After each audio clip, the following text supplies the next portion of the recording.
Bem, senhoras e senhores conselheiros, senhor procurador, doutor André Carreiro, nossa secretária Ana Maria, boa tarde a todos. Nós vamos dar início agora à nossa quarta sessão ordinária virtual do ano de 2021, hoje, 23 de fevereiro, e pergunto à nossa secretária se nós temos alguma resolução que for enviada para aprovação. Não, presidente. A ata foi enviada para todos e a presidência indaga se há alguma sugestão de correção na ata que foi enviada pela nossa secretária.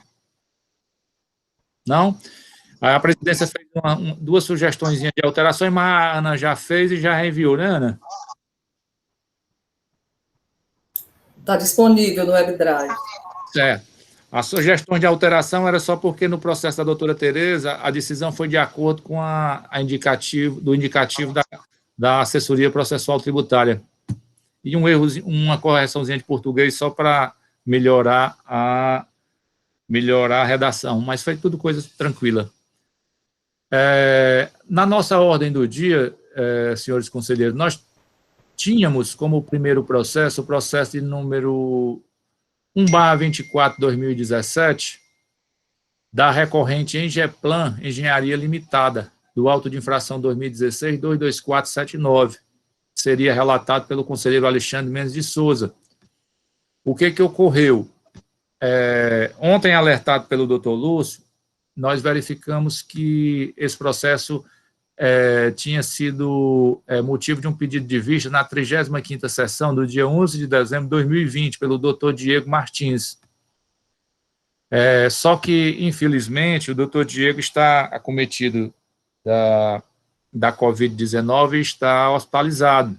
Então, não há como trazer o processo, e nem mais do que o processo é virtual, mas mais do que o processo, a contribuição, né, do doutor Diego em relação ao pedido de vista, que seria, digamos assim, importantíssima para solucionar o litígio tributário, tá certo? Tendo em vista que, naquela época, ele se demonstrou interessado em se aprofundar na matéria, né, que era uma matéria nova trazida para a Câmara a respeito do Simples Nacional. Então, a presidência achou por bem, né, consultando aqui o nosso procurador, sobrestar o processo com a aquiescência da parte, que já foi comunicada e aqueceu de plano, tá certo? Então, nós estamos retirando de pauta o primeiro processo e nossa sessão hoje continuará com o segundo processo, número 1/488/2018, auto de infração 2017-22052, que tem como recorrente Pontes Indústria de Cera Limitada, recorrido célula de julgamento de primeira instância, sob a relatoria da doutora Tereza Helena Carvalho Rebouças Porto. Esse processo foi julgado procedente em primeira instância e tem uma manifestação da assessoria processual tributária pela nulidade. Então, a presidência passa a palavra agora à doutora Tereza para o seu relato.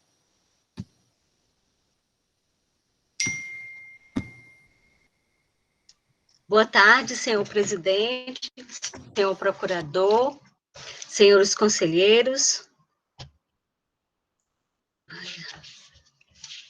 É um momento, presidente, que eu estou aqui tentando abrir aqui o processo, não estou conseguindo. Pode ficar tranquila, doutora Tereza, vá no seu tempo aí que dá certo.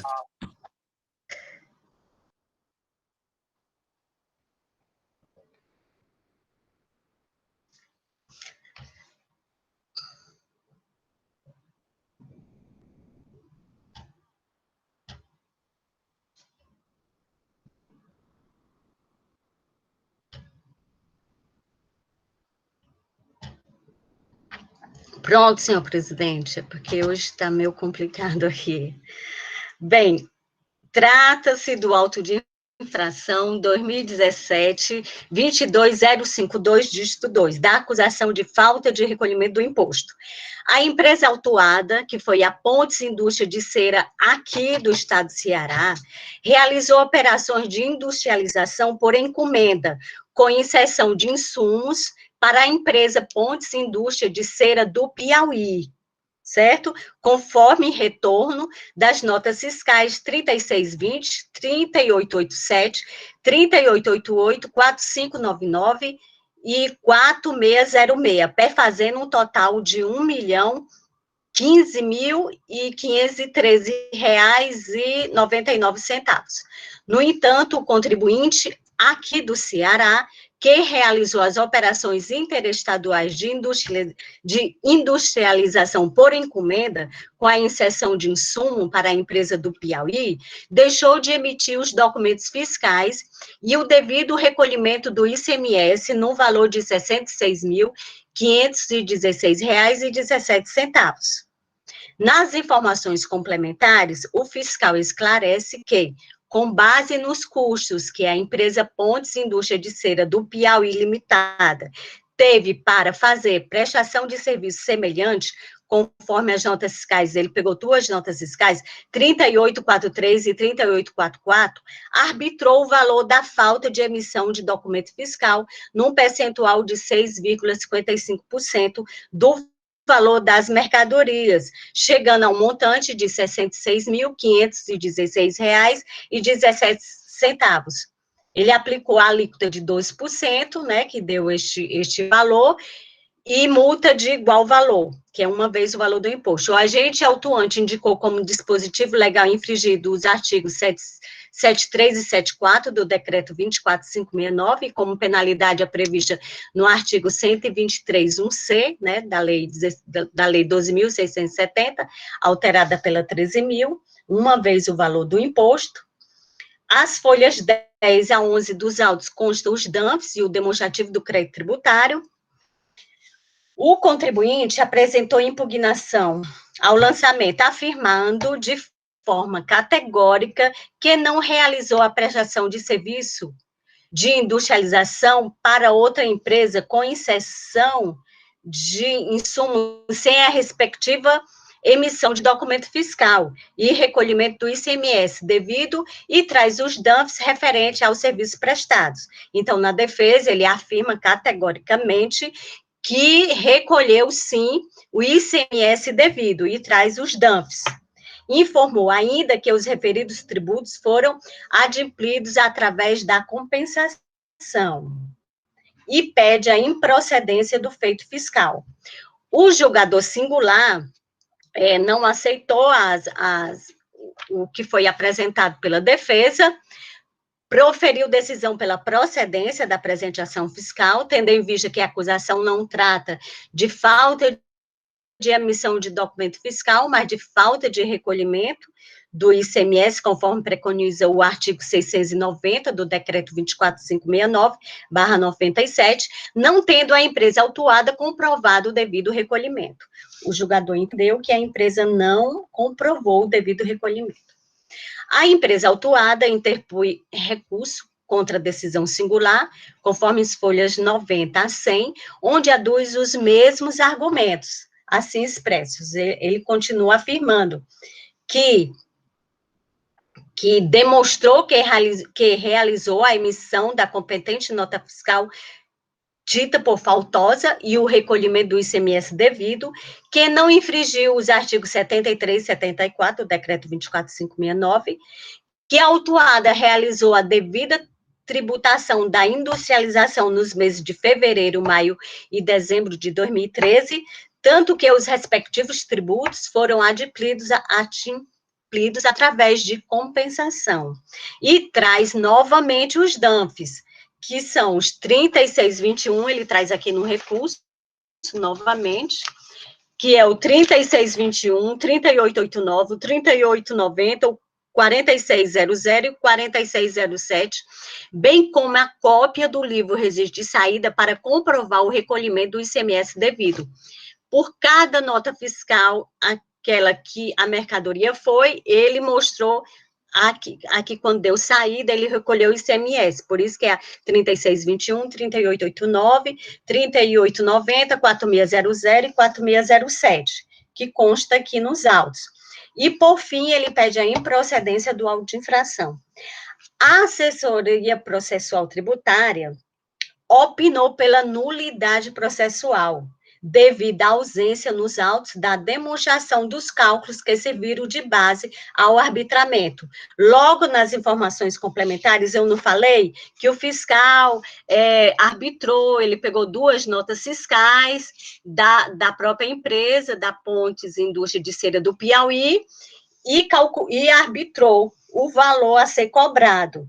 Então, a assessora tributária entendeu pela nulidade porque ela disse que esse arbitramento não foi devidamente demonstrado pela fiscalização. Então, ela sugeriu o conhecimento do recurso interposto, dando-lhe provimento para que seja reformada a decisão de primeira instância para a nulidade do auto de infração. Senhor presidente, é isso. Esse processo, ele já foi relatado, né? E o doutor Alexandre pediu vistas do processo para confirmar esse recolhimento do ICMS, que a empresa afirma ter feito o recolhimento. É só, senhor presidente. A presidência agradece à doutora Tereza. Vamos ouvir a contribuição do doutor Alexandre, então. Senhor presidente, senhor procurador, senhor secretário, senhores conselheiros.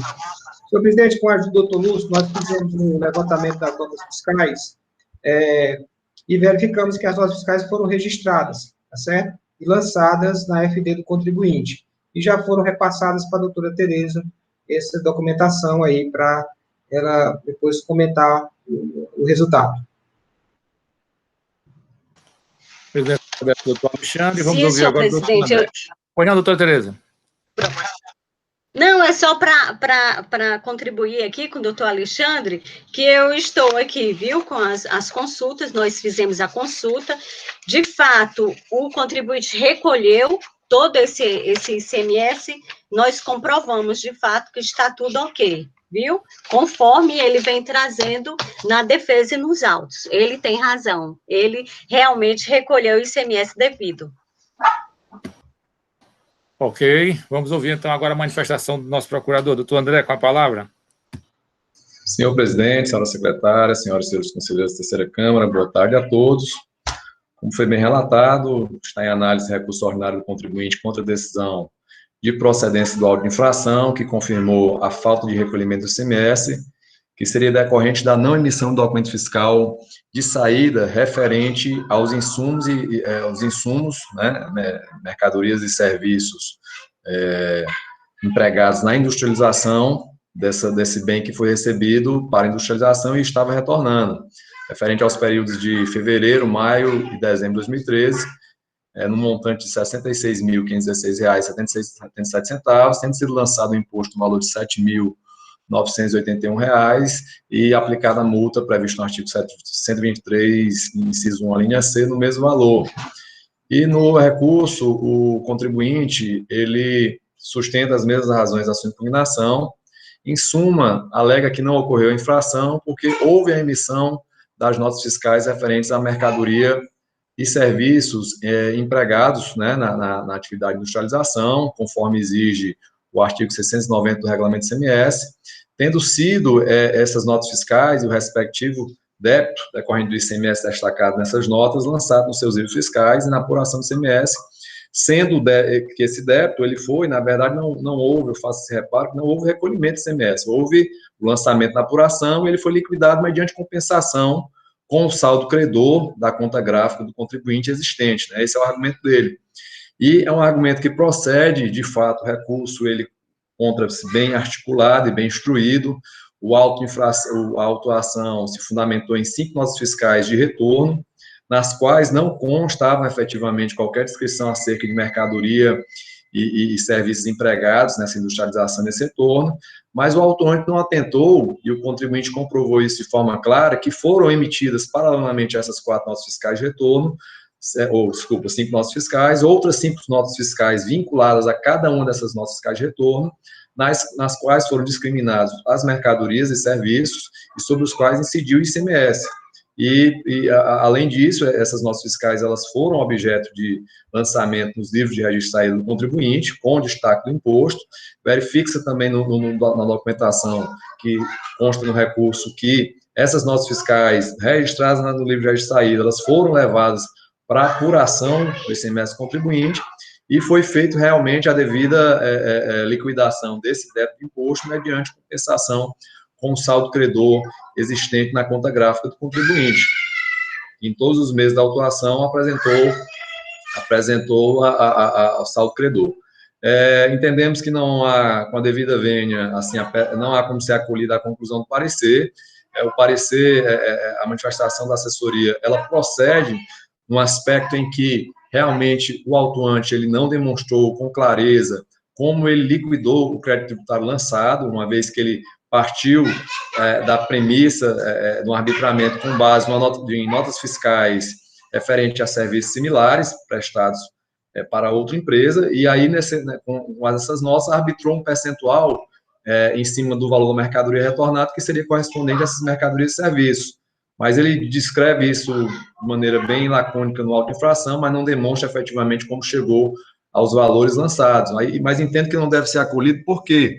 Porque dispõe o artigo 84, parágrafo 9º da lei do CONAT, que quando puder ser decidido o mérito em favor do contribuinte, não deverá ser apreciada a nulidade. De fato, mesmo não tendo havido essa demonstração da forma como ele chegou ao lançamento do crédito tributário, tal fato também não acarretou qualquer prejuízo à defesa do contribuinte, que a exerceu de maneira ampla e restrita, tanto é que demonstrou com clareza e com base em prova documental idônea a improcedência do lançamento. Portanto, com essas razões, a Procuradoria opina pelo conhecimento do recurso, para que seja dado provimento para reformar a decisão de primeira instância para improcedência do auto de infração. Processo está em discussão. Presidente, boa tarde, procurador, conselheiros, a Ana. Como já bem disse aí a relatora e o pedido visto do Alexandre, realmente foi comprovado, realmente está todas as notas escrituradas. Acho que a grande questão que o doutor André colocou aí de forma bem clara, foi quando o autuante foi fazer a fiscalização, ele observou só aquelas notas que tinha a mercadoria retornando, da industrialização. Então, com aquelas notas, realmente, naquelas notas não consta o serviço, nem o material utilizado, mas só que um dia após, geralmente sempre um dia, ele emitiu essa nota referente à questão do serviço e da mercadoria empregada. Então, realmente, ele levou para a apuração dele e lá fez a compensação. Todas essas notas estão realmente escrituradas, o valor do débito consta cada nota. E a questão do parecer, do 6,55, realmente o autuante não diz, mas se você pegar, se a gente fosse entrar nessa questão, o detalhe é o seguinte: ele pegou duas notas fiscais dessa mesma empresa, pegou o valor da operação que foi feita, da mercadoria que foi enviada, e pegou o valor do serviço e dos insumos, e aí fez uma proporção, desse valor, dessa proporção dessas duas notas, ele disse: ó, se esse valor de 100 e aplicou 20, a proporção lá, com essa proporção, vou aplicar também nas outras notas, que esse é o valor que realmente deixou de ser recolhido. Mas como a questão no mérito em si, a gente já conseguiu resolver, está bem explicado, eu acho que a questão é pela improcedência mesmo da autuação, tá todas as notas escrituradas, foram levadas à apuração, o imposto está devidamente destacado nas notas fiscais, apesar de não ser na mesma nota, a legislação fala que tem que ser na mesma nota, mas o fato dele fazer em nota separada, e logo dentro, no período da apuração, no meio da apuração, um dia após, isso aí não vai levar com que o imposto não seja recolhido. Então é isso, senhor presidente. Continua em discussão? Pronto, é exatamente isso, presidente, que o doutor Lúcio acabou de ressaltar aí. Ele emite uma nota fiscal e nas informações complementares da nota fiscal vem dizendo assim: valores referentes aos serviços prestados e os das mercadorias empregadas no processo industrial. Aí ele cita de qual nota fiscal? Da nota fiscal 3887, de 14 de maio de 2013. Por sinal, o contribuinte é até bem organizado. Ele traz todas as notas, com essa devida informação complementar. Eu acho que está bem tranquilo. Quando nós fomos julgar pela primeira vez, eu fiquei assim um pouco insegura de ir pela improcedência para saber se esse valor tinha sido mesmo, se ele tinha sido mesmo lançado na FD do contribuinte. Como ficou tudo comprovado, eu acho que nós não temos muito aqui o que discutir, o contribuinte deixou bem claro. Ok, mais alguém? Sem interesses pela discussão, vamos pôr o processo em votação. Doutora Tereza, pode votar, por favor. Pronto, senhor presidente, eu conheço do recurso, dou provimento para reformar a decisão de primeira instância de procedência para improcedência do auto de infração, em desacordo com o parecer da assessoria processual tributária, mas de acordo com a manifestação do procurador do Estado. A assessoria foi pela improcedência, né, doutora Tereza? Nulidade, senhor, nulidade. Foi pela nulidade? Foi pela nulidade, porque ela entendeu que esse arbitramento não estava correto. Mas então, só como o contribuinte comprovou, é em desacordo com o parecer. Ok. Viu? Doutor Alexandre. Com a relatora, senhor presidente. Doutor Felipe. Um momento, senhor presidente. Pois não. O senhor quer que eu cite a questão do artigo 84, que a gente decide no mérito, né, quando a gente tem dúvida entre a nulidade e a improcedência? Você quer que a gente coloque isso no voto? Parágrafo seguinte. Já que o doutor... Está na resolução, doutora Tereza. Tá certo. Na resolução eu vou colocar. Eu só perguntei assim num voto aí, né? Eu acho que nessa situação, presidente, ficou, realmente, não tem a dúvida, o mérito ficou bem decidido, no mérito mesmo, quanto à improcedência. Né? Não é questão eu acho, pela minha, da aplicação, não, é direto no mérito, é comprovado que a acusação em si, ela não sustenta, ela não tem suporte para sustentar, é pela improcedência mesmo, sem questão de citar o artigo, essa é a minha opinião. Tá certo, doutor Lúcio. Então, pronto, fica assim. É mais, porque, assim, mais correto, né? Quando a parte requer uma nulidade e a nulidade deixa de ser apreciada, a gente justifica que procedeu direto ao mérito para que aproveitasse em favor da parte, sem entrar nos detalhes da nulidade, né? Aqui, a parte não requereu a nulidade, ela requereu a improcedência, não é isso? A assessoria foi que indicou a nulidade. Se a doutora Tereza quiser reforçar isso na resolução dela, para ficar assim uma contextualização, eu acho importante que, mesmo respeitando o entendimento da assessoria processual tributária, mas nos manifestamos no mérito por este ser favorável. Aí cita o artigo, fica bem completo. Tá certo, eu posso fazer isso num relato, né? Para textualizar, contextualizar. A senhora tem a propriedade de ser bem detalhista, gosta de contextualizar, vai ser uma resolução bem... Tá certo, senhor presidente, obrigada. Doutor Alexandre já votou, doutor Felipe? Presidente, eu acompanho a relatora. Agora vem doutor Micael.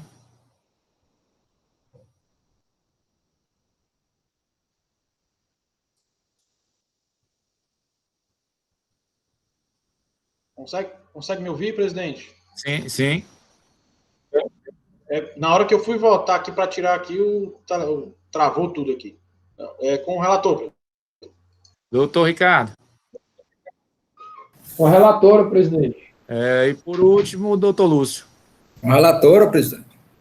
Então, no presente processo, por unanimidade de votos, a terceira Câmara de Julgamento resolve dar provimento ao recurso ordinário para julgar improcedente a acusação fiscal, nos termos da manifestação da conselheira relatora, contrária à manifestação da assessoria processual tributária, porém, com decisão referendada na manifestação do excelentíssimo senhor procurador. Ok? Seguindo a nossa ordem do dia, nós vamos agora para o processo 1/3169/2018, auto de infração 2018-06154, que tem como recorrente Plavio Norte, Tintas Plavio do Nordeste Limitada. Recorrido, célula de julgamento primeira instância. Relator conselheiro, doutor Micael Pinheiro de Oliveira. Processo julgado procedente na primeira instância. Tem manifestação da assessoria processual tributária pela improcedência, e nós temos aqui o pedido de vista do conselheiro doutor Alexandre Mendes de Souza. Com a palavra, doutor Micael.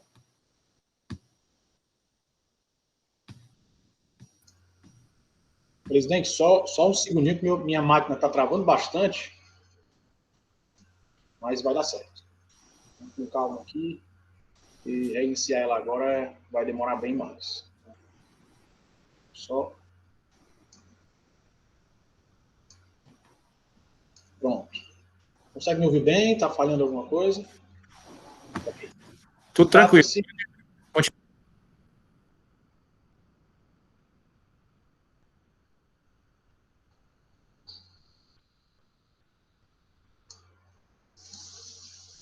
Só um segundo, presidente.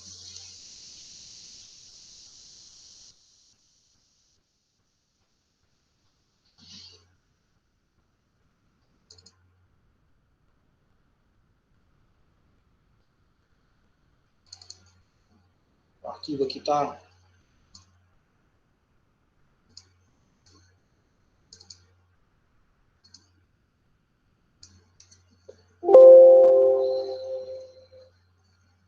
São os problemas da tecnologia, né?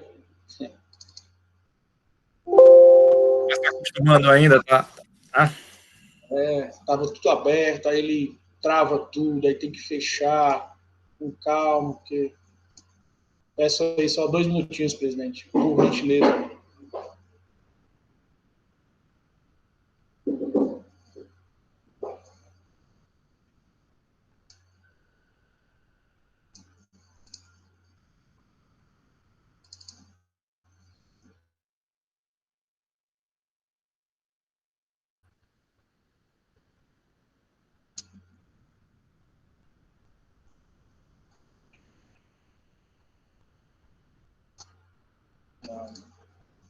Estou tentando aqui abrir o arquivo, mas está travando. Presidente, se quiser inverter a pauta para o próximo, se possível, enquanto eu... Doutor Lúcio, concorda, doutor? Eu acho que o doutor Micael, a sugestão do doutor Micael é a solução interessante para a gente ganhar tempo. Doutor André se opõe? Não, presidente, por mim, pode prosseguir.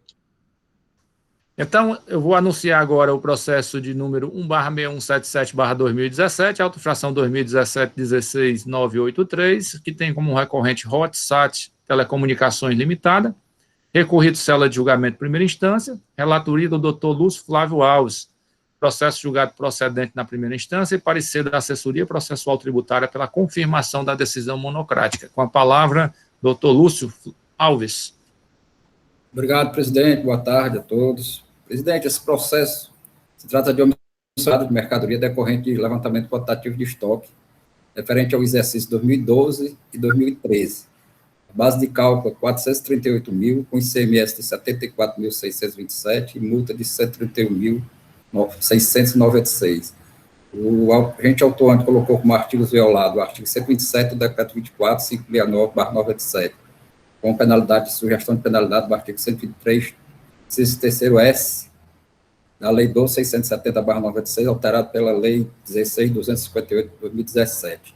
Na informação complementar, ele detalha que se trata de uma auditoria fiscal plena, né, traz a colação ao artigo 827 do regulamento do CMS, que trata do levantamento real tributário, que foi lavrado no termo de intimação para que o contribuinte pudesse conferir todo o trabalho feito pelo agente fiscal, que a imunidade se encontra no artigo 4º do decreto 24.569/97, que trata da questão da não incidência no caso de comodato, mas que essa imunidade se refere ao produto, não se refere ao produto, e sim à operação de comodato.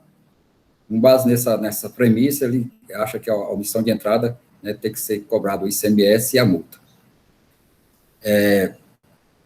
A impugnação, a empresa, né, não conformada com a lavratura do auto de infração, diz o seguinte, resumindo, senhor presidente, que é uma peça, mas ela se repete muito, e eu peguei aqui os principais pontos que eu acho que dá para a gente, com esses pontos, fazer uma análise do processo. Ele afirma que se trata de bem pertencente a outra empresa, no caso, a empresa brasileira de telecomunicações, S.A. Embratel. Ela apenas presta serviço para essa empresa e que faz o serviço nos clientes da empresa, no caso, a Embratel.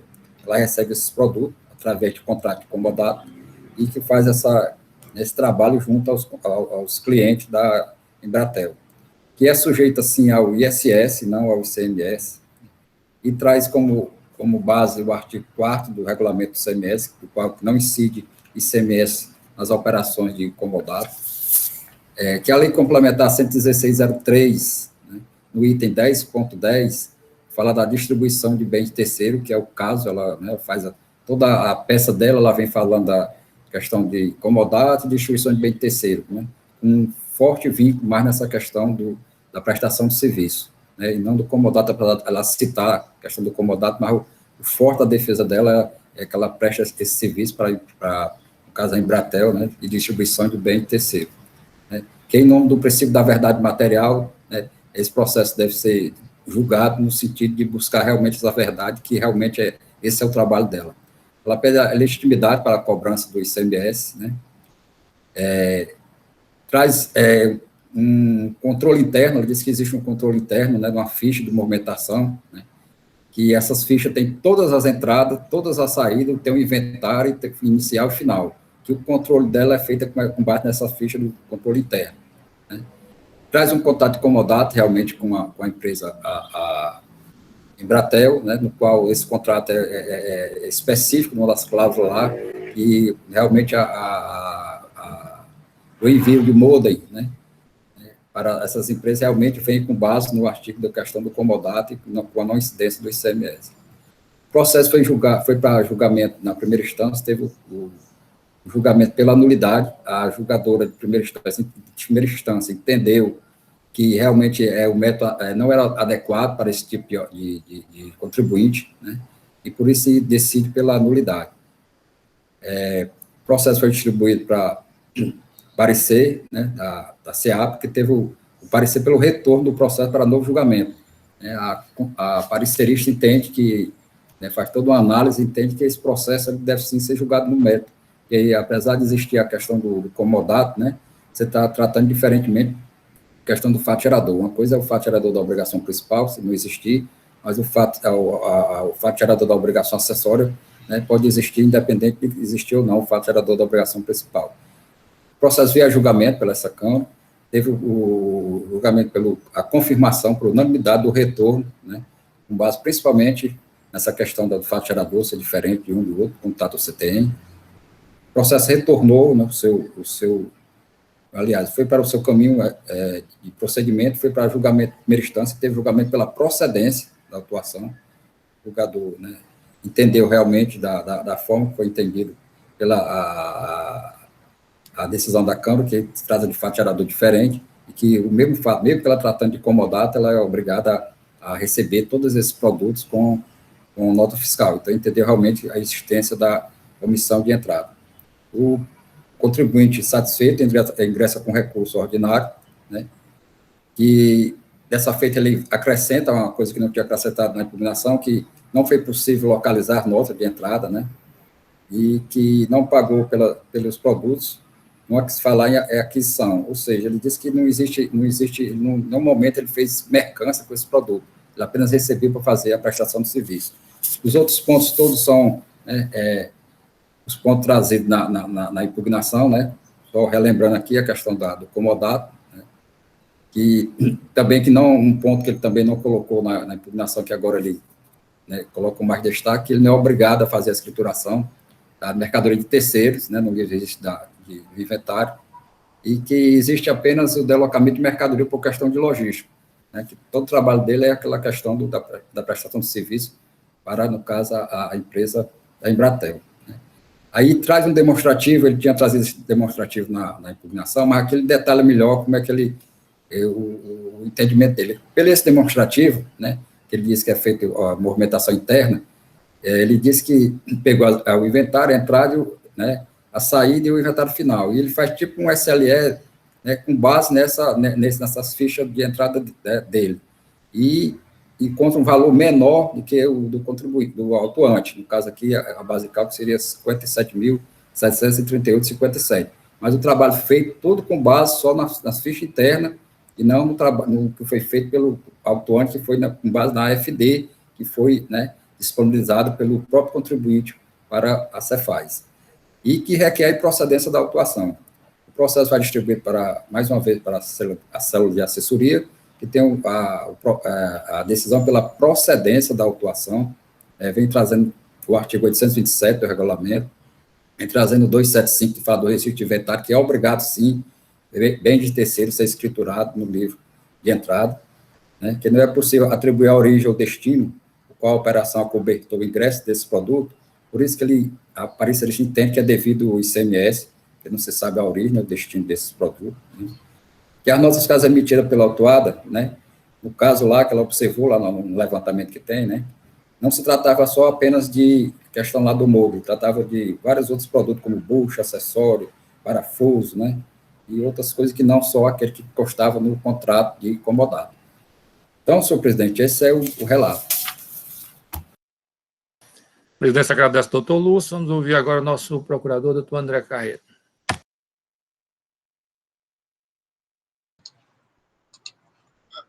Obrigado pela palavra, presidente. Renovamos os cumprimentos a todos.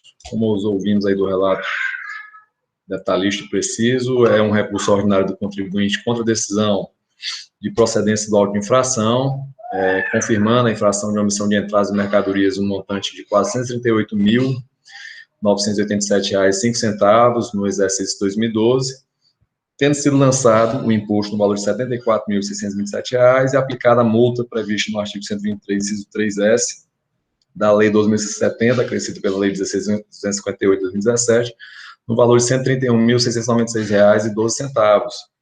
Como foi bem exposto pelo relator, é um processo que já esteve aqui na terceira Câmara, foi anulada a decisão de primeira instância que havia declarado a nulidade da autuação, retornou o processo para um novo julgamento, e nesta feita foi julgado procedente o auto e vem em recurso para análise dos senhores. Ressalto também que na autuação, o contribuinte, no caso, na realidade, o autuante, deixa claro que fez o trabalho, o lançamento com base no levantamento quantitativo de estoque, regulamentado no artigo 127 do regulamento CMS, bem como no artigo 92 da Lei 2.570, mas no que interessa aqui no ponto, ele ressalta que houve a intimação do contribuinte para se manifestar sobre o levantamento preliminar. Por outro lado, o contribuinte informou à época que não tinha, pela decurso de tempo, não tinha ainda tido condições de localizar os documentos fiscais, as referidas entradas que teriam sido omitidas, né, e lança no final da sua autuação a informação complementar, o seu entendimento de que, mesmo reconhecendo que as operações escrituradas na FD do contribuinte de entradas e saídas, referente às mesmas mercadorias objeto de levantamento, são operações decorrentes de comodato e que, segundo a legislação tributária, não incide ICMS, isso está previsto no artigo 4º, inciso 8º do regulamento, assim como da lei, né, mas entendeu que como essa não incidência, que eles chamam de imunidade, se refere à operação e não ao produto, ele entendeu que, sendo caso de omissão, deveria lançar um imposto. E o contribuinte, no seu recurso, ele traz os seguintes argumentos. Primeiramente, ele alega que a empresa autuada não era proprietária das mercadorias e, por isso, não tinha obrigação de declarar o saldo de produtos existentes no estoque. E a prova disso seria que as operações, objeto da autuação, estariam cobertadas do contrato de comodato. No entanto, tememos que não há como ser acolhido o argumento. Na realidade, mesmo se tratando de mercadorias não pertencentes ao contribuinte, ao seu estabelecimento, mas mercadorias de terceiros, ele está obrigado a escriturar nos seus livros fiscais e contábeis. Isso aí decorre expressamente do artigo 275 do regulamento CMS, não aproveitando o argumento para afastar o lançamento. Ele prossegue discorrendo que é uma empresa prestadora de serviços de distribuição de bens de terceiros e que tem um contrato de comodato com a empresa Embratel e que apenas recebe os equipamentos para repasse aos clientes dessa empresa, né, e que esses recebimentos, eles são emitidos com CFOP específico para a situação de comodato, a qual, como vimos pela legislação, não incidiria o ICMS. Mas, de fato, e foi muito bem destacado pelo relator, a questão não é a obrigação principal, ela independe da obrigação acessória, e no caso, mesmo se tratando de operações com mercadorias objeto de comodato, elas devem ser recebidas e registradas no estabelecimento do contribuinte mediante documento fiscal, né, conforme expresso no artigo 139 do regulamento CMS, portanto, não merece também acolhido o argumento para fins de afastar o lançamento tributário. O fato de serem operações de comodato e de não serem proprietários do contribuinte não afasta a obrigação de adquirir essas mercadorias, de receber essas mercadorias, no caso, mediante documento fiscal e procedendo-se à devida escrituração, tanto nos seus estoques quanto nos seus livros fiscais. O outro argumento meritório do contribuinte é que ele realiza operações de distribuição, presta serviço, na verdade, de distribuição em bens de terceiros, serviço esse, portanto, que não é passível da incidência do ICMS, e sim do ISS, conforme previsto na lei complementar, no item 10.10, que seria de competente do município, portanto, seria indevido o lançamento do imposto. E nesse ponto, a Procuradoria entende que o argumento do contribuinte procede, o próprio levantamento fiscal, ele é feito com base na constatação de que as operações de entradas omitidas são aquelas referentes e correspondentes àquelas escrituradas como decorrentes de operações de comodato, e, portanto, não haveria incidência do ICMS sobre essas operações, sendo indevido, portanto, a cobrança de imposto nesse lançamento, devendo ser apurada apenas o descumprimento da obrigação acessória de recebimento dessas mercadorias sem documentos fiscais. Então, já de antemão, a Procuradoria já adianta seu entendimento de que não cabe o lançamento do imposto na referida autuação.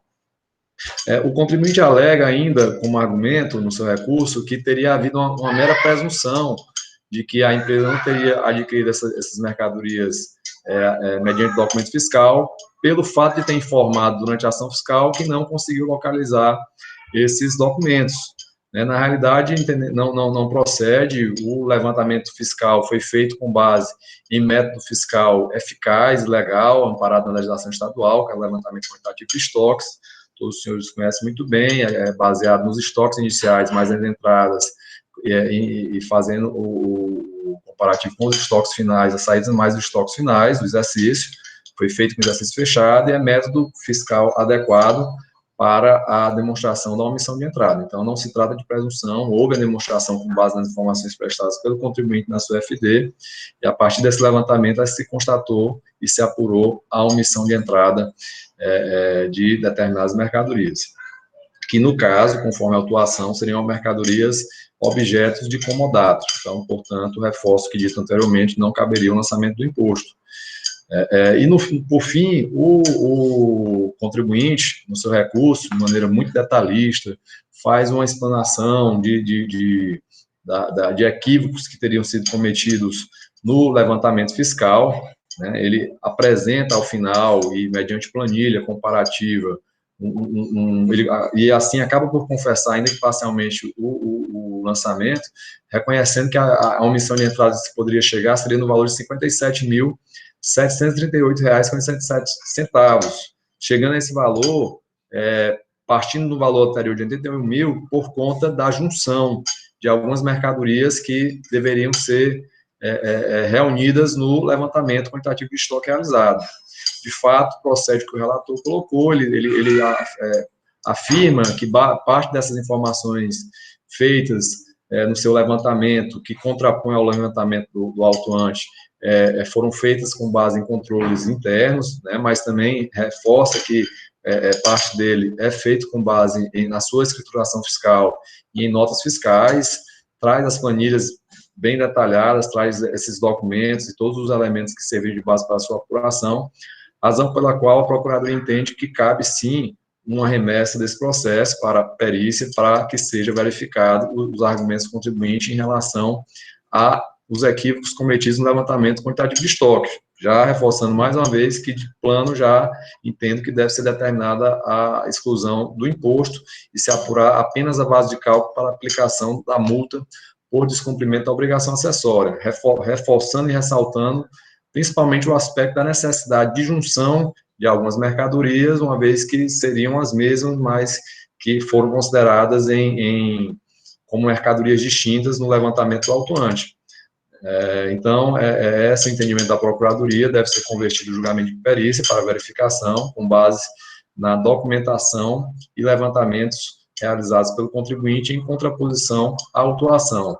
Mas já indo adiante, também ressalto que há um equívoco no lançamento e na decisão de primeira instância em relação à penalidade aplicada, uma vez que o fez com base no artigo 123.3s, acrescido na legislação estadual apenas a partir da Lei 16.258, quando, na realidade, conforme dispõe o artigo 144 do CTN, a legislação aplicável é aquela vigente à época dos fatos geradores, salvo nas situações excepcionais que são autorizadas a aplicação retroativa ou em situações que beneficiam o contribuinte, o que não é o caso, porque a multa é a mesma multa de 30%, portanto, não autoriza a aplicação do artigo 106, inciso 2, a linha C do CTN, devendo prevalecer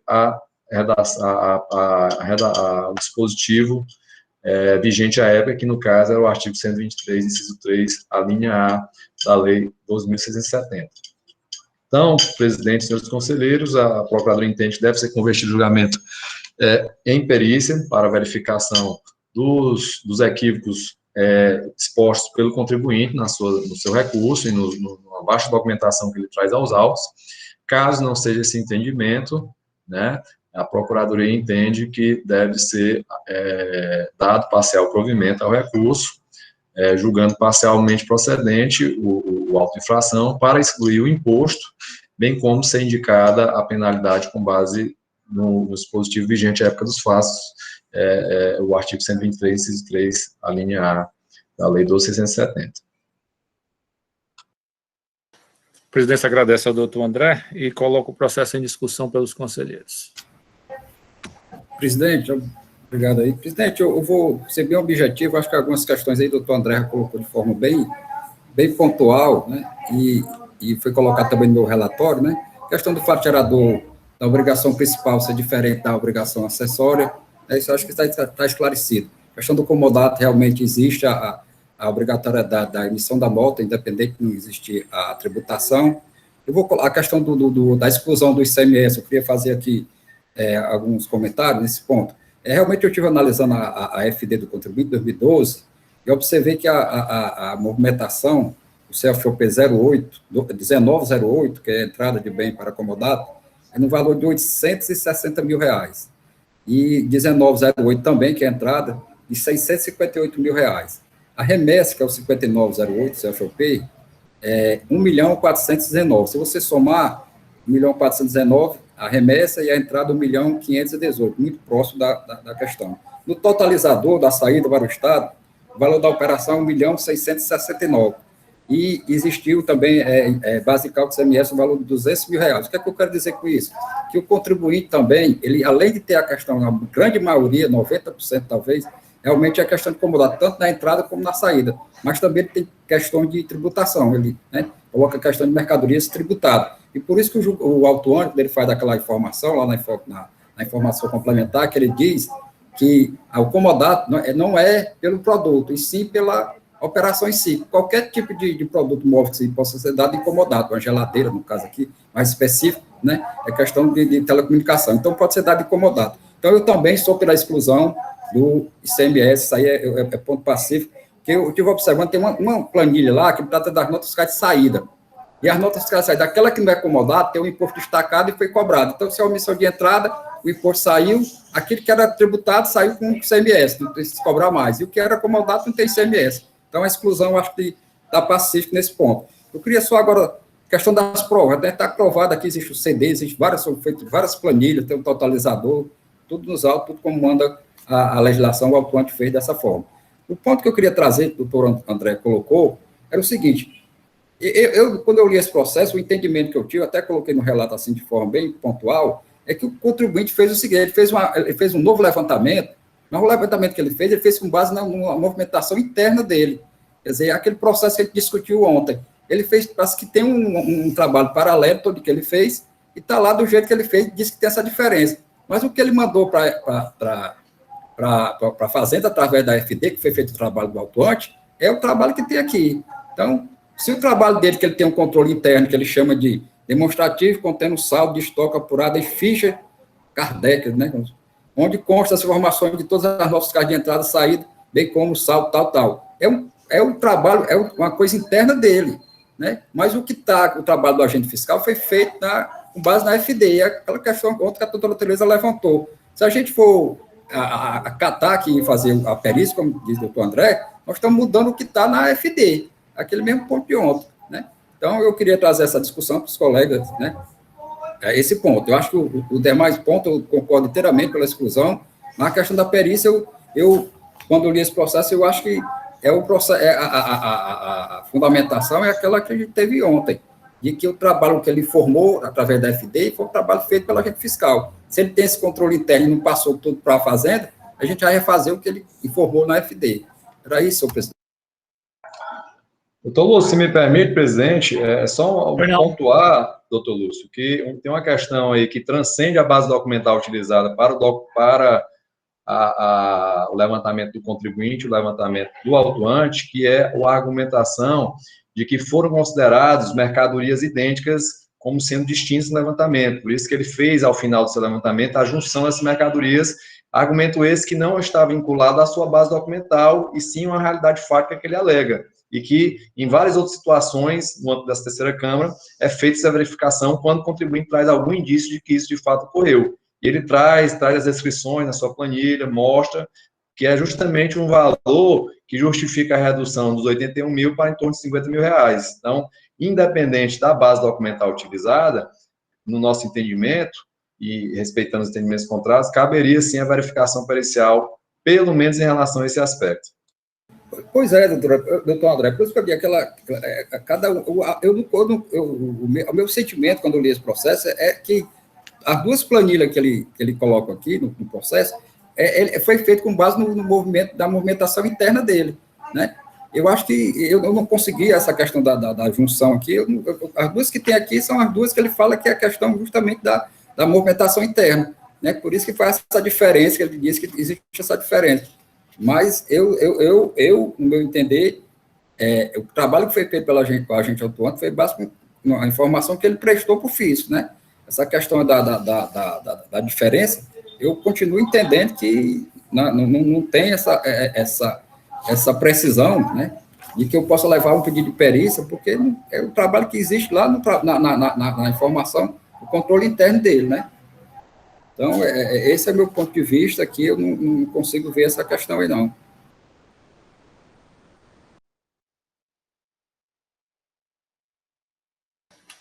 Continua em discussão. Presidente, para dar uma aqui no processo, eu concordo com o doutor Lúcio aqui. A situação interna dele, não sei se... Micael, eu estou ouvindo não, doutor Micael. Por favor, dá para falar mais um. Está conseguindo escutar? Agora está melhor. Está mudo? Tá. Perfeito. Estava verificando aqui a situação do contribuinte. Realmente, eu concordo com o doutor Lúcio. Assim, a situação dele interna, não consigo verificar se a perícia iria atestar essa questão, não. Acredito que a exclusão do ICMS já é entendimento pacificado, né? Pelo menos no que tange a questão do comodato aí, né? Mas eu também não me inclino muito para a questão da perícia, não, aqui nesse caso.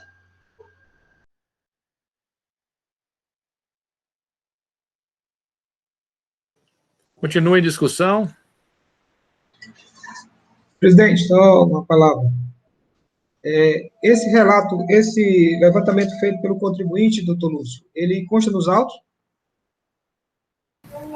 Consta, doutor Alexandre, ele traz na impugnação, ele já traz um, depois no recurso ordinário ele acrescenta, né?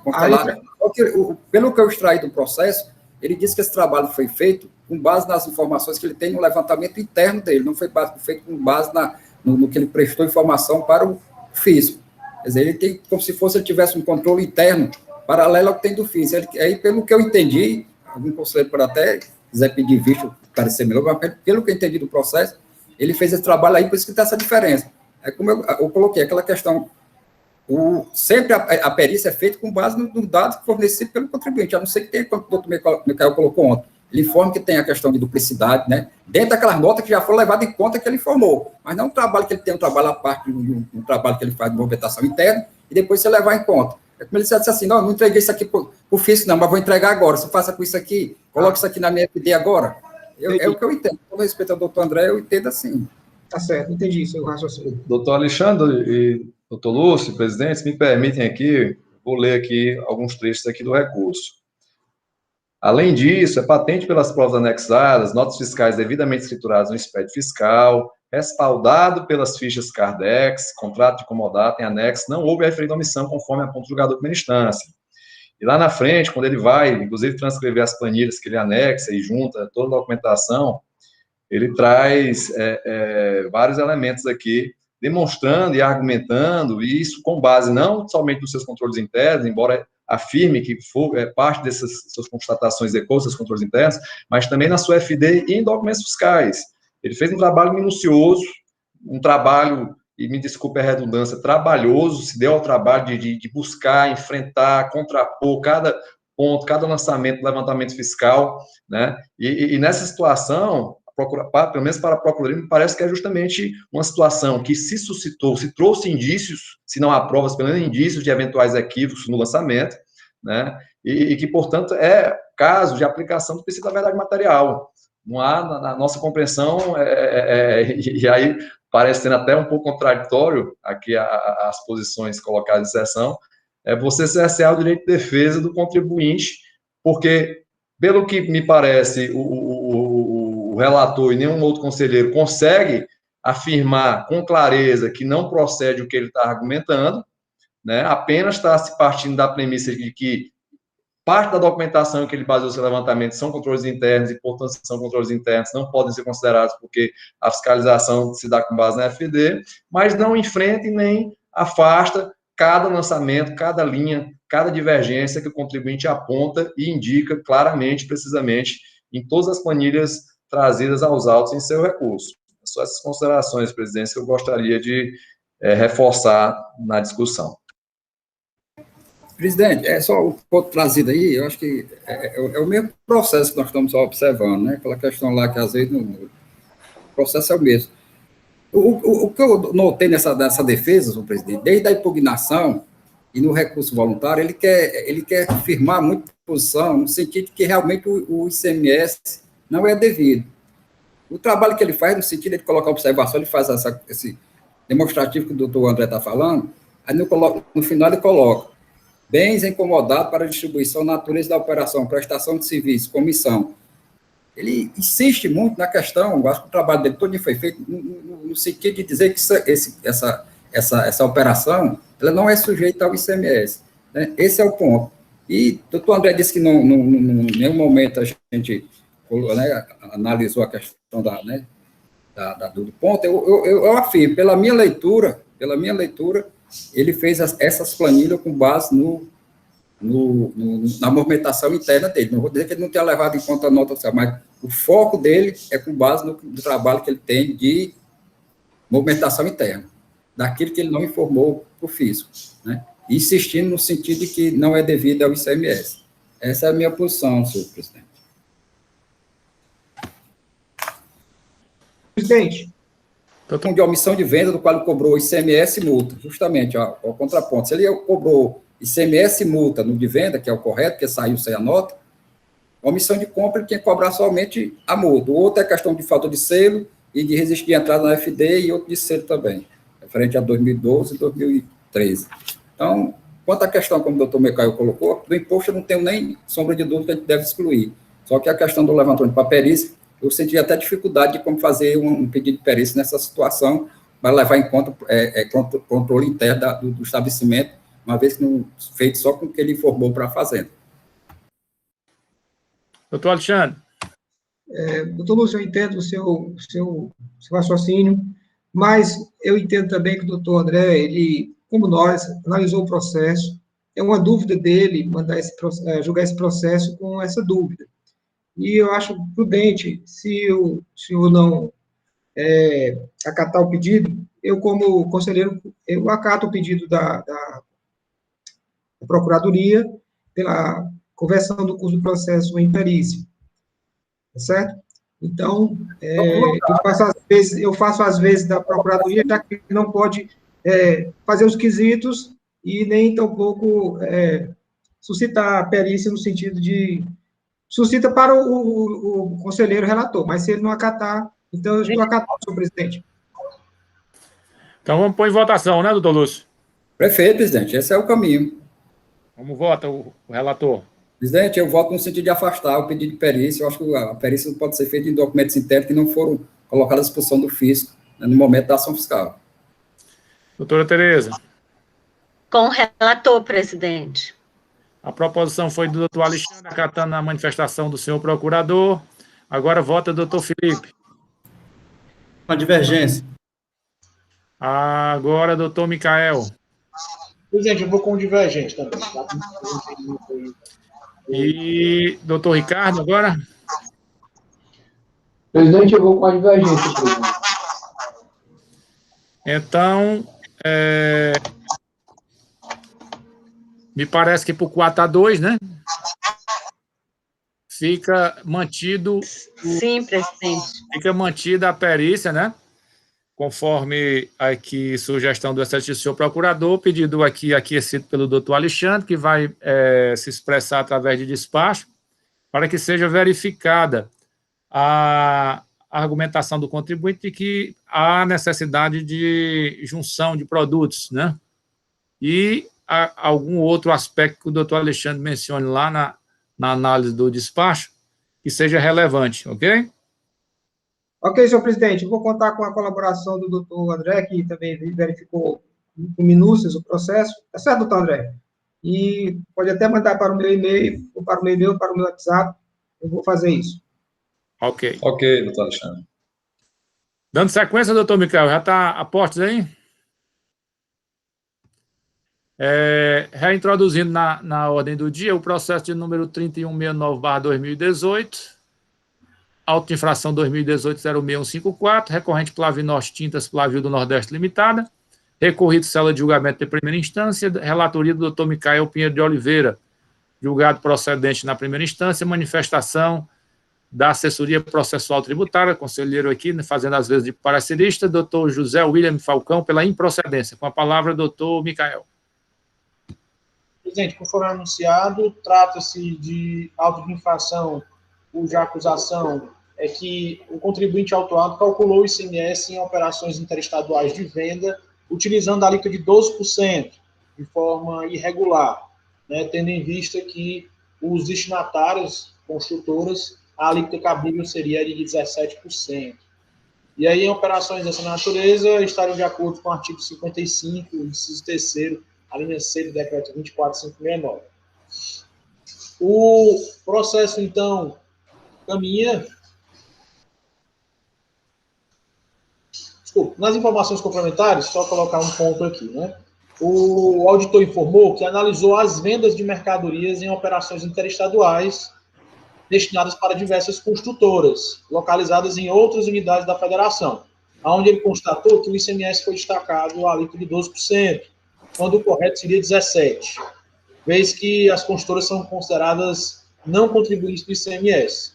E aí caracterizou uma falta de recolhimento de R$ 12.409,56. Após a constatação da falta de recolhimento de ICMS nas notas fiscais, né, de emissão própria com destaque de 12% na FI do contribuinte, foi enviada uma planilha com as notas fiscais acompanhadas aí do termo, e em resposta o contribuinte alegou o desconhecimento de que as construtoras não são contribuintes do ICMS, o que aí, na visão do autuante, não impediria a lavratura do mesmo. O processo, então, caminha e o contribuinte protocola impugnação, aonde ele traz os seguintes tópicos. Inicialmente, ele pede a nulidade do auto de infração diante da metodologia equivocada da apuração do ICMS, por não concordar com a alíquota, da correta aplicação de 12%, que foi a que ele colocou, e aí ele pede aí a presunção de que os clientes não contribuintes possuem CGF nos seus respectivos estados, portanto, ele requer a nulidade do auto de infração. Também pede a improcedência do mesmo, considerando aí que tem inscrição estadual dos seus clientes, né, no Sintegra, o que se presume que são contribuintes do imposto. O processo caminha para a primeira instância, onde o julgador profere a decisão pela procedência da ação fiscal, em todos os seus termos. Rechaça ali todas as nulidades, né? Havia esquecido só a questão da multa do caráter confiscatório, que ele também havia informado, e vai pela procedência dual. O contribuinte, então, resignado, protocola recurso ordinário, aonde ele alega, em síntese, os mesmos pontos que alegou em sede de impugnação, né? Entretanto, ele insere aí algumas nulidades novas, nulidades por excesso de prazo, a nulidade também das notificações que foram enviadas, e no mérito ele traça o mesmo caminho da impugnação, né, informando que houve um equívoco da metodologia utilizada na apuração do ICMS. Então, ele informa aí, a multa tem caráter confiscatório e pede a suspensão da exigibilidade do crédito tributário. Caso não seja entendido dessa forma, também requer a conversão aí do feito em diligência, perícia. O parecerista, ele informa, inicialmente, ele afasta todas as nulidades que foram expostas no recurso ordinário. Faz isso, inclusive, de forma bem pormenorizada, né? A nulidade do excesso de prazo, ele afasta, informando que o contribuinte alega que o prazo de conclusão é de 90 dias, quando, na verdade, o prazo é de 180, e aí ele traz a combinação legal que traz amparo a esse entendimento. Acerca da nulidade das notificações, ele também afasta, informando que foi oportunizado ao contribuinte, tem um termo de intimação nos autos, o contribuinte, tanto é que ele se defende, ele protocola defesa, informando aí a sua linha de defesa no sentido de que a alíquota está correta. E no tocante ao mérito, o parecerista, ele informa o seguinte: acerca da não especificação das notas fiscais, ele informa que o argumento não procede, tendo em vista que existe uma planilha nos autos.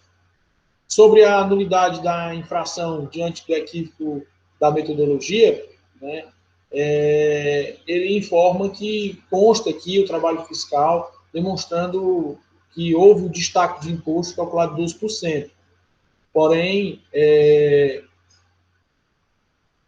ele informa que nos presentes autos, observa que o artigo 725 preconiza que o estabelecimento de construção civil ele é assemelhado e será enquadrado no regime de recolhimento outros. E aí ele destaca aqui o parágrafo 1º, que diz: o estabelecimento de que trata o caput deverá recolher o ICMS observando o disposto no inciso 11 do artigo 25, no momento da passagem do primeiro posto fiscal de entrada nesse estado, exceto se credenciando pelo fisco para feito de recolhimento até o 20º dia, do 4º mês subsequente ao da ocorrência do fato gerador, nos termos da legislação pertinente. Então, o parecerista, observando o mérito da ação fiscal, ele informa que, na opinião dele, o auto de infração deve ser julgado improcedente, tendo em vista que a alíquota de 12% utilizada para o destaque do ICMS, ela tem amparo na legislação, no artigo 55, inciso 3º, a linha C, e que o Estado do Ceará considera as construtoras como contribuintes do imposto, razão pela qual não seria prudente afirmar que as empresas construtoras de outros estados da federação não são contribuintes. Então, sobre esse argumento, o parecerista entende que as construtoras de outros estados também são encaradas como os daqui, como contribuintes, e, portanto, a alíquota aplicada pelo contribuinte nas notas de saída estariam corretas. E, dessa forma, ele opina pelo conhecimento do recurso ordinário para dar-lhe provimento e reformar a decisão condenatória de primeira instância para julgar improcedente a ação fiscal. Então, Esse é o parecer, presidente. O processo caminha para a célula de assessoria processual tributária para a Procuradoria, e esse é o relato. A presidência agradece ao doutor Micael pelo relato claro e preciso, e na forma regimental temos aqui uma manifestação, o pedido de vista do doutor Alexandre, feito na 24ª sessão do dia 23 de outubro de 2020. A presidência passa a palavra para a sua contribuição.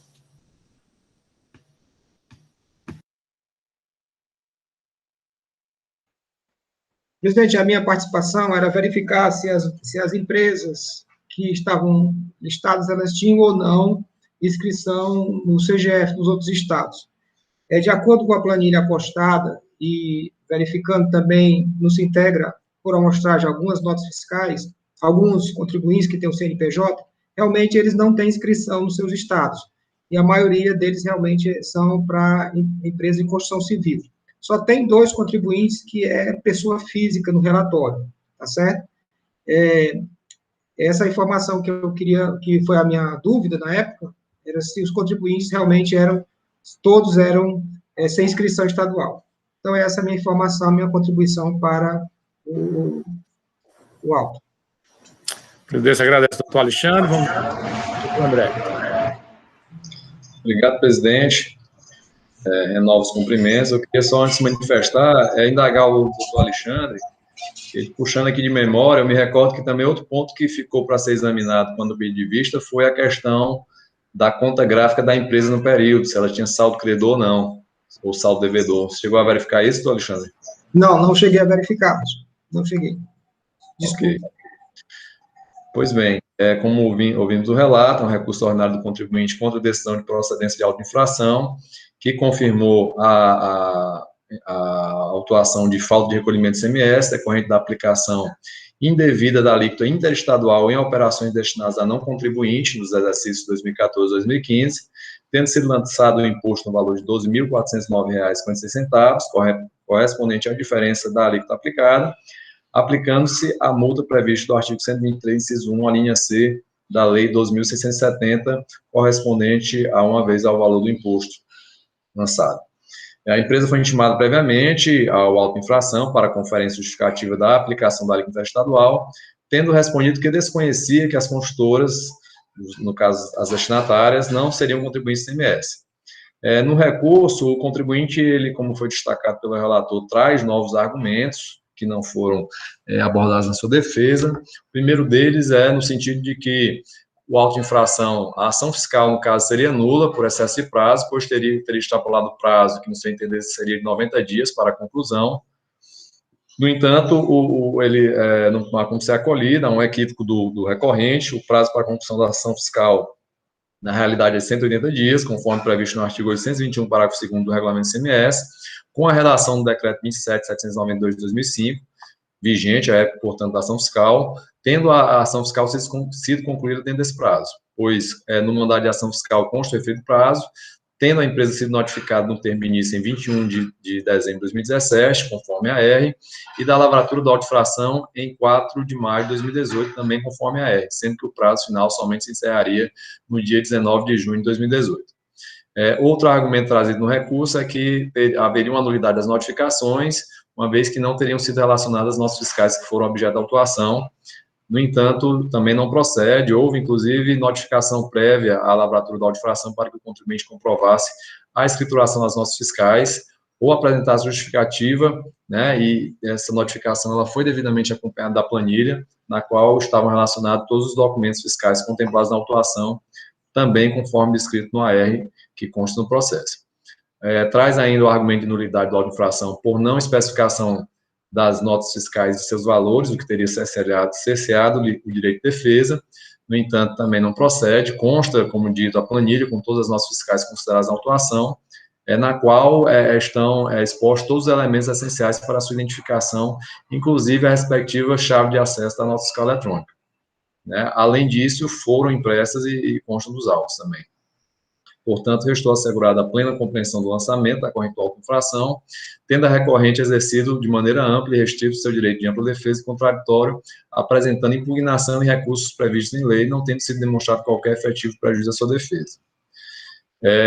Também o contribuinte alega que houve anulidade da infração por equívoco na metodologia para apuração do ICMS e que a análise dos valores devidos não deve ser aferida de maneira isolada.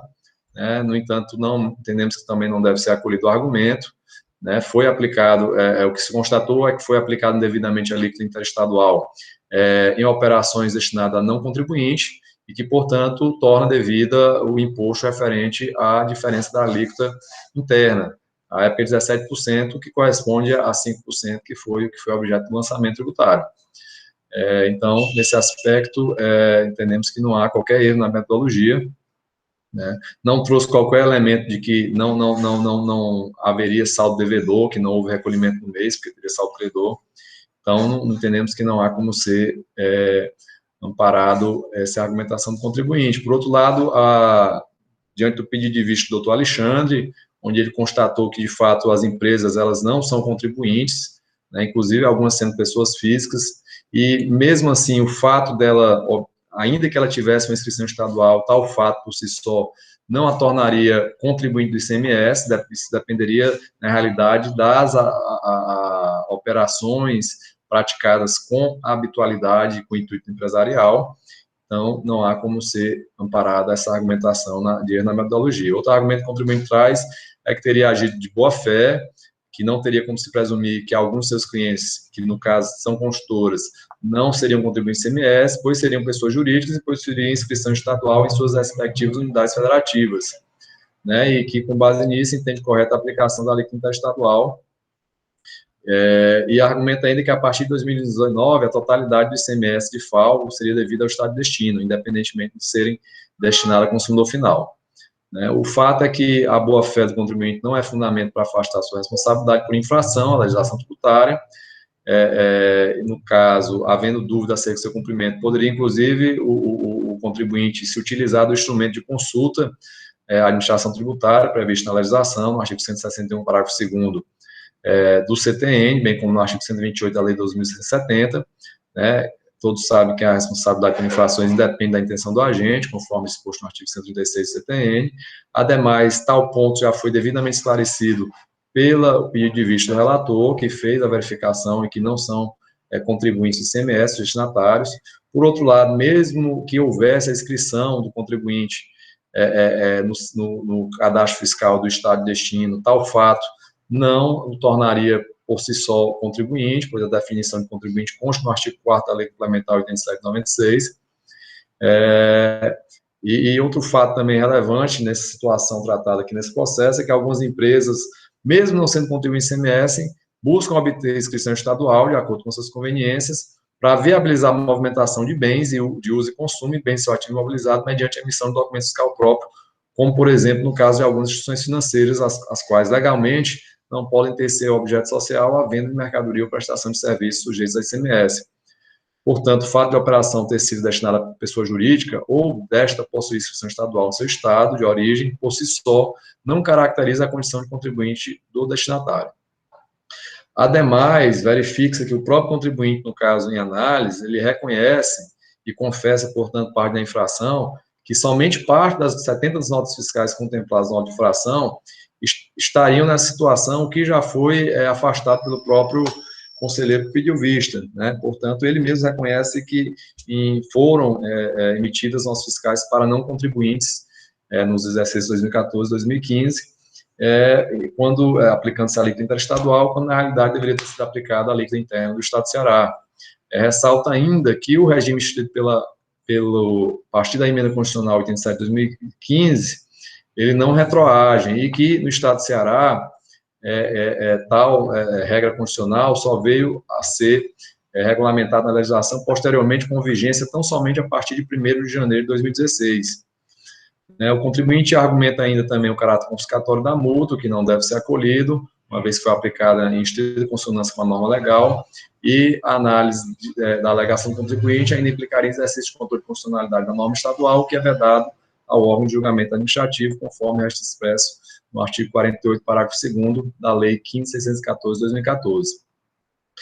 Enquanto ao pedido de perícia, portanto, e diante dos esclarecimentos trazidos pelos relatores e conselheiros pediram visto, entendo que não é cabível, foi feito de maneira genérica, sem atender aos pressupostos do artigo 93 da Lei CONAT, e, além disso, ele é desnecessário, porque já existem elementos suficientes nos autos para a confirmação da infração à legislação tributária. No que toca à manifestação do parecer, com as devidas vênias, né, e tão somente no que toca à questão meritória em relação à aplicação, à alíquota aplicável ao caso concreto, entendo que é completamente equivocado nesse ponto, né, uma vez que sua manifestação, ela parte do disposto no artigo 55, inciso 3, a linha C do regulamento CMS, né. No entanto, não atenta que a redação citada pelo assessor foi a redação do dispositivo dada pelo decreto 31.861 de 2015, né, de 30 de dezembro de 2015 especificamente, o qual somente veio a ter vigência a partir de 1º de março de 2016, que foi justamente decorrente da adequação da legislação estadual à emenda constitucional 87 de 2015, portanto, com bastante clareza, completamente inaplicável a alíquota mencionada de 12% para as operações praticadas nos exercícios 2014 e 2015, lembrando ainda aos senhores o disposto no artigo 144 do CPN, que impõe que o lançamento se reporte à época dos fatos geradores, regidos pela legislação então vigente, ainda que posteriormente tenha sido alterada. Portanto, não há como ser acolhida a sugestão e, portanto, não aprovamos o parecer nesse ponto de improcedência da autuação. Na realidade, ficou bastante claro a demonstração que houve uma aplicação indevida da alíquota interestadual, pois, à época, nessas operações a não contribuintes, deveria ser aplicada a alíquota interna, e, sendo assim, foi correto o lançamento tributário, não havendo qualquer equívoco nele, a razão pela qual a Procuradoria opina pelo conhecimento do recurso para negar-lhe provimento, confirmando a decisão de primeira instância de procedência do auto de infração. A presidência agradece ao doutor André e o processo está em discussão. Presidente, analisando o processo, né, rememorando aqui o que eu tinha verificado na sentada anterior, eu acredito que eu ainda continuo com o mesmo entendimento. O doutor Alexandre conferiu as notas, estão todas estruturadas, né, doutor Alexandre?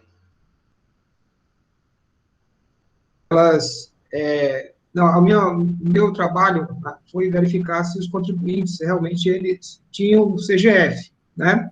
Porque a dúvida é se eles eram ou não contribuintes, né? Do ICMS. Mas o entendimento que, eu não sei se o conselheiro verificou, o entendimento do conselheiro William, né? Quando ele vai pela improcedência, ele cita o artigo 55, inciso 3º, a linha C, que diz o seguinte, que a alíquota, as operações e prestações interestaduais, quer dizer, saindo do estado do Ceará para fora, será de 12% para as demais operações ou prestações com mercadorias ou bens destinados a pessoas físicas ou jurídicas, contribuintes ou não do ICMS. Então, o entendimento dele é de que o contribuinte agiu correto ao emitir a nota fiscal com 12%, porque, sendo contribuinte ou não do ICMS, tendo inscrição ou não, a alíquota será a de 12%. Então, foi esse o entendimento dele, e eu acredito que esse seja o seu entendimento também. E eu passei a adotar também esse entendimento do parecerista. Fui reler depois, e vejo que ele está correto. Para as demais operações ou prestações com mercadorias bem destinadas a pessoa física ou jurídicas, contribuintes ou não do imposto. Então, o contribuinte, quando emitiu a nota fiscal, ele baseou-se na lei, baseou-se no que está escrito aqui no regulamento, no decreto 2459. E, conselheiro Alexandre, me permite, o senhor observou que a redação em que se baseia o assessor é uma redação que só pode ter vigência a partir de março de 2016? Não. Porque a redação a que ele se refere é a redação que está prevendo essa lei de 12%, é a redação posterior à emenda constitucional 87 de 2015, que passou a prever indistintamente da operação interestadual destinada a contribuinte ou não contribuinte, a alíquota interestadual, né? Então, com a devida vênia aí ao assessor, você não pode retroagir a aplicação dessa alíquota para fatos geradores de 2014, 2015, porque essa época, a alíquota interna, no caso, salvo engano, ainda era 17%. Então, é justamente esse 5% que é o objeto do lançamento. Né? O parecer é equivocado, sim, e repito, porque ele não aplica ou não se fundamenta com base na legislação vigente à época dos fatos geradores. Entendido. Presidente, eu acho que, rememorando aqui a discussão, eu acho que era a discussão trazida, né? A primeira parte é o seguinte, realmente eu concordo com vou dividir em duas questões. Se antes da emenda constitucional, né, 87, né, de 16 de abril de 2015, o entendimento, eu concordo com o parecer nesse sentido, antes, né? Realmente, a questão que a gente discutiu aqui, a gente pegar a lei 14, artigo 14 da lei 12.670 de 96, ela tem dois conceitos. Ela tem o artigo 14, o conceito de contribuinte, que é o conceito mesmo geral, e depois ela traz um conceito legal, que ela desconsidera-se também contribuinte. Quer dizer, além daqueles que, pelo conceito mesmo, questão da habitualidade, né, ele coloca várias situações, como contribuinte, né, concessionária, né, até a questão da instituição financeira, desde que pratique, né, a mercância, né, faça alguma coisa com mercadoria, né, compre mercadoria, nem que seja para o consumo. Ele fez essa atividade, ele está lá como contribuinte.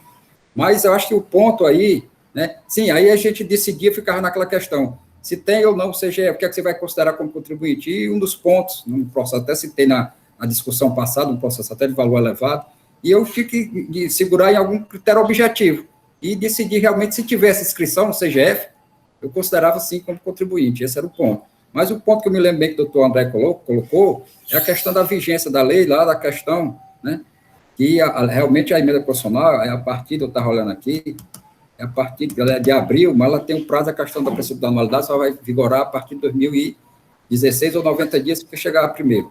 Então, realmente, ela só vai em 2016. Agora, o ponto que eu acho que vai decidir foi a questão da pesquisa do doutor Alexandre, né?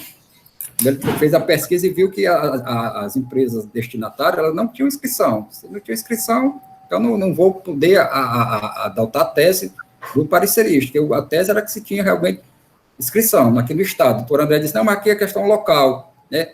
Nós temos todo o arcabouço para a construtora aqui no Estado do Ceará, né? Que tem ela, regime outros, ela é classificada como regime outros, tem que ter inscrição, tem aquela questão dos sindicatos, né? Pagar um valor menor, 3%, tal e tal. Então, se o Estado do Ceará considera como contribuinte, como é que eu vou usar 2 pesos e 2 medidas? Mas aqui a questão é que realmente foi comprovado pelo pedido de vista que realmente não tem. Se não tem, é 17%, com a vigência antes da emenda constitucional, como disse o doutor André, que a emenda só passou a vigorar a partir de 2016. Ela é de abril, mas tem a questão do princípio só a partir de 2016 ou 90 dias, se fosse no final do ano, só 90 dias depois da publicação. Então, eu acho que o entendimento é esse. Nesse ponto, senhor presidente, eu concordo com a Procuradoria, no sentido realmente que, né, deve ser exigido o diferencial de alíquota de 5%, sim, por tudo que foi colocado aí pelo pedido de vista, né, mas que é fundamental, que senão a questão era outra. Se realmente tivesse inscrição, meu ponto de vista era parecerista, mas como não tem, né, e não se pode aplicar a emenda constitucional, então é isso, senhor presidente. Mas, doutor Lúcio, me permita só uma parte. O que o doutor Alexandre verificou foi que as empresas têm CGF, ou eu escutei errado? Não tem. Não tem. Desculpe, doutor, não, elas não têm, somente, elas só têm CGF e foi emitido para 2 CPF, 2 contribuintes com CPF, as notas fiscais.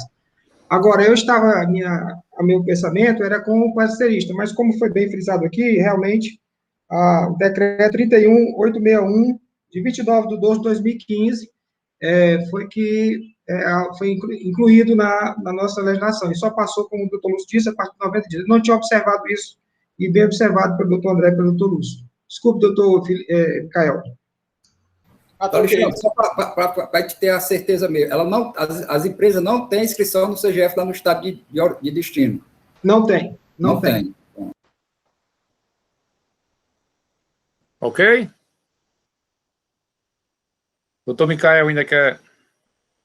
Não, presidente, eu me sinto confortável, porque a dúvida que eu estava é porque eu tinha entendido que o doutor Alexandre já tinha falado que haviam as inscrições. Por isso que eu estava tentando entender por que é o entendimento, mas já que não tem... Não, o meu entendimento era que eu estava baseado no argumento do parecerista, mesmo que não tivesse, mas a emenda, mas como foi dito, só foi incorporado depois de 2016 e as operações são de 2014, se você observar aí, são todas de 2014. Já podemos votar? Podemos, presidente. Alguma preliminar, doutor Micael? Tem várias, presidente. O recurso traz várias nulidades. A gente pode, se o presidente assim achar, ir uma a uma, ou, se quiser, eu vou por afastá-las, para a procedência do auto de infração. Esse é o sentimento, inclusive, da Câmara. O doutor Micael pode fazer assim, só para ficar registrado, o senhor cita quais são as nulidades, pode fazer um resumo de cada uma e vota tudo em conjunto. Ok? Só um momento. Depois o contribuinte pode, digamos assim, perceber ou analisar que talvez tenha faltado alguma coisa. Claro. Vamos lá. A primeira nulidade que o contribuinte traz é por excesso de prazo, né? Informa que seriam 90 dias para finalizar a ação fiscal, quando na verdade são 180. Segunda nulidade, das notificações. Ele pede aí a nulidade das notificações expedidas para o contribuinte. Portanto, tem um termo de intimação, no qual o contribuinte assina, e, inclusive, ele vem aos autos e protocola sua defesa tempestiva. Então, afasto também. Quanto à não especificação, a nulidade diante aí que ele coloca a nulidade da metodologia, né, adotada, que é uma nulidade que meio que permeia com o mérito, porque se a alíquota está correta, então, enfim, ele diz que a alíquota estaria equivocada e aí pede a nulidade pela metodologia adotada. Mas isso é questão de mérito também, mas está afastado. Só um momento. Tem o efeito confiscatório da multa, que ele também traz, que eu também afasto. Eu estou tentando só, presidente, pensar aqui o que é nulidade e o que é mérito, porque para que a gente não se manifeste sobre tudo. E a suspensão da legalidade do crédito é um pedido decorrente do mérito. Bom, é isso, presidente. Essas são as nulidades que eu verifiquei aqui na peça. Algum conselheiro quer discutir alguma nulidade? Algum conselheiro quer afastar todas as nulidades? Então, por unanimidade de voto, ficam afastadas as nulidades horas suscitadas. Já pode se manifestar no mérito, doutor Micael. O mérito, presidente, eu conheço do recurso ordinário para negar-lhe provimento, confirmando a decisão condenatória de primeira instância, em consonância com a manifestação da Procuradoria-Geral do Estado e em desacordo com o parecer da assessoria processual tributária apenas no que tange ao fundamento, né? Mas a opinião do parecerista nós vamos seguir, a opinião final, né? Mas os fundamentos são diversos. Só resumindo aí de novo, doutor Micael, por favor. Entendi não, doutor Micael. Não, A assessoria não foi pela improcedência? Eu vou refazer, presidente, porque o parecerista opina também pela improcedência. Desculpa, foi um lapso aqui que eu imaginava que ele era pela procedência. Mas vamos refazer. Eu conheço do recurso ordinário para negar-lhe provimento e confirmar a decisão de primeira instância em consonância com a manifestação da Procuradoria-Geral do Estado em sessão e em desacordo ao parecer da célula de assessoria processual tributária. Ok. Votando, doutor Ricardo. O relator, presidente. Agora, doutor Lúcio. Relator, presidente. Doutora Tereza. Com o relator, presidente. Agora, doutor Alexandre. O relator, presidente. E, por último, doutor Felipe, não menos importante. Acompanho o voto do ilustre relator, presidente. Então, por unanimidade de votos, a terceira Câmara de Julgamento, do presente julgamento, resolve conhecer do recurso ordinário, negar-lhe provimento para confirmar a decisão condenatória exagerada na instância singular, de acordo com a manifestação em sessão do excelentíssimo senhor procurador, todavia em desacordo com a indicação do parecer da assessoria processual tributária, que se manifestou pela improcedência. Ok? Assuntos gerais?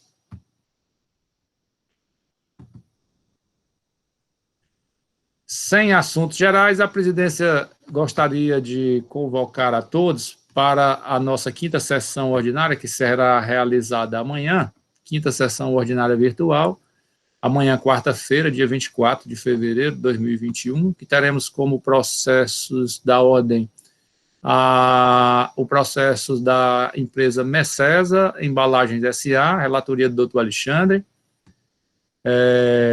O segundo processo, cela de julgamento de primeira instância e metalgráfica cearense Messesa e recorrido ambos, relatoria do doutor Ricardo. O terceiro processo, mesmas recorrentes, Sérgio e Messesa, relatoria do doutor Felipe. E, por último, na ordem de amanhã, nós teremos a recorrente C2B, Comércio de Alimentos e Produtos de Higiene Limitada, relatoria do doutor Lúcio Flávio Alves. A presidência agradece a todos, deseja aí um ótimo final de tarde e até amanhã, se Deus quiser.